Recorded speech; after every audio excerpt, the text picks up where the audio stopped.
Hello friends, welcome to RIDHAA kitchen. இன்னைக்கு நம்ம பார்க்க போறது சூப்பரான ரெஸ்டாரன்ட் ஸ்டைல் மஷ்ரூம் தோசை பார்க்க போறோம். இது ஹோட்டல்ல பண்ற மாதிரியே சூப்பரான டேஸ்டா இருக்கும். மஷ்ரூம் தோசையும் தேங்காய் சட்னியும் செம்ம காம்பினேஷனா இருக்கும். எவ்வளவு சூப்பரா இருக்குது. இது எப்படி செய்யறதுன்னு வாங்க பார்க்கலாம். வீடியோக்குள்ள போறதுக்கு முன்னாடி மறக்காம RIDHAA சேனலை சப்ஸ்கிரைப் பண்ணிருங்க. நான் எடுத்துக்கிறது காளான் வந்து ஒரு பாக்கெட். இந்த மாதிரி நம்ம மேல் தோல் உரிச்சிட்டு இந்த மாதிரி க்ளீன் பண்ணிக்கணும். இந்த மாதிரி க்ளீன் பண்ணால் தான் மண்ணெல்லாம் இல்லாமல் நல்லா சுத்தமாக இருக்கும். இந்த மாதிரி எல்லாத்தையும் க்ளீன் பண்ணிக்கணும். ஒரு பேனில் வந்து 2 டீஸ்பூன் ஆயில் விட்டு சோம்பு ஒரு 1/2 டீஸ்பூன் போட்டு தாளிச்சுக்கணும். பெரிய வெங்காயம் ஒன்று இந்த மாதிரி சின்ன சின்னதாக சாப் பண்ணி வச்சுக்கணும். பெரிய வெங்காயம் ஒன்று போட்டால் போதும்.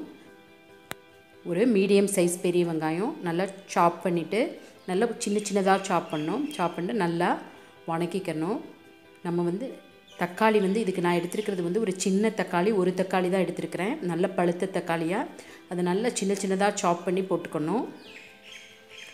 தக்காளி வெங்காயம் நல்லா சேர்ந்து மசிஞ்சுக்கணும். இந்த மாதிரி காளானை வந்து இந்த மாதிரி ஸ்லைஸாக கட் பண்ணி வச்சுக்கணும். அதையும் போட்டு நல்லா மிக்ஸ் பண்ணிக்கணும். மிக்ஸ் பண்ணிவிட்டு மசாலாலாம் சேர்த்துக்கலாம். 1/2 டீஸ்பூன் இஞ்சி பூண்டு பேஸ்ட்டு, ஒரு 1/4 டீஸ்பூன் மல்லித்தூள், 1/4 டீஸ்பூன் மஞ்சள் தூள், ஒரு 1/2 டீஸ்பூன் மிளகாய் தூள், கரம் மசாலா ஒரு 1/4 டீஸ்பூன், கறி மசால் தூள் வந்து ஒரு 1/2 டீஸ்பூன் சேர்த்துக்கலாம். உப்பு தேவையான அளவு சேர்த்துட்டு இது நல்லா வந்து ஒரு 3 மினிட்ஸ் வந்து அப்படியே நல்லா வணங்க விடணும். மசாலா வாசம்லாம் போகிற வரை நம்ம வணக்கிக்கணும். அதுக்கு தேங்காய் வந்து நம்ம இதுக்கு அரைச்சிக்க போகிறோம்.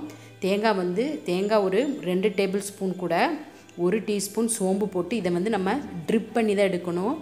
நம்ம தண்ணி ஊற்றி அரைச்சிடக்கூடாது. ட்ரிப் பண்ணி போட்டால் தான் நல்லா டேஸ்ட்டாக இருக்கும். ஹோட்டல் ஸ்டைல் மாதிரியே அப்படியே வரும். நம்ம இதை ட்ரிப் பண்ணிக்கணும். இப்போ இந்த மாதிரி ட்ரிப் பண்ணி தண்ணி ஊற்றாமல் இந்த மாதிரி நம்ம ட்ரிப் பண்ணி எடுத்துக்கிறணும். இப்போ 3 மினிட்ஸ் ஆயிடுச்சு. ஓப்பன் பண்ணி பார்க்கலாம். காளான் பாருங்கள், காளானில் இருக்க தண்ணியெல்லாம் வெளியே வந்து காளானும் ஓரளவு வெந்துருச்சு.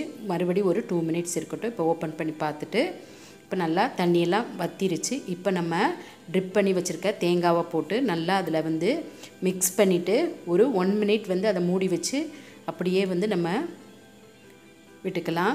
இப்போ 1 மினிட் ஆயிடுச்சு. இப்போ ஓப்பன் பண்ணி பார்க்கலாம். பாருங்கள், சூப்பரான காளான் மசால் ரெடி ஆயிடுச்சு.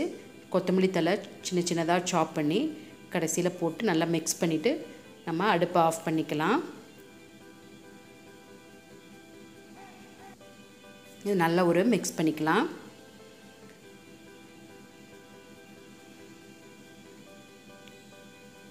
பாருங்கள், சூப்பரான காளான் மசாலா ரெடி ஆகிருச்சு. இப்போ இந்த மாதிரி கன்சிஸ்டன்சி இருக்கணும். அப்போ தான் தோசையில் கரெக்டாக இருக்கும். இப்போ தேவையான அளவு தோசை மாவு எடுத்து கரைச்சி வச்சுருக்கேன். தோசைக்கல் நல்லா காஞ்சிருச்சு. இப்போ தோசை ஊற்றிக்கலாம். இது கூட எண்ணெய் ஊற்றி நல்லா மேலே ஒரு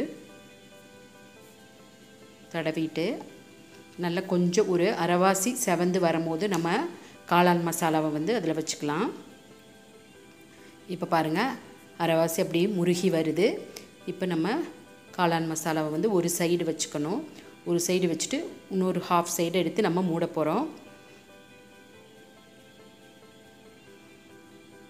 பாருங்கள், சூப்பரான காளான் தோசை ரெடி ஆயிருச்சு. இது தேங்காய் சட்னி கூட சூப்பரான காம்பினேஷனாக இருக்கும்.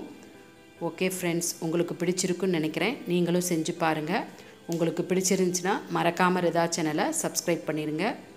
அடுத்த வீடியோவில் சந்திக்கலாம். ஓகே ஃப்ரெண்ட்ஸ், பாய்.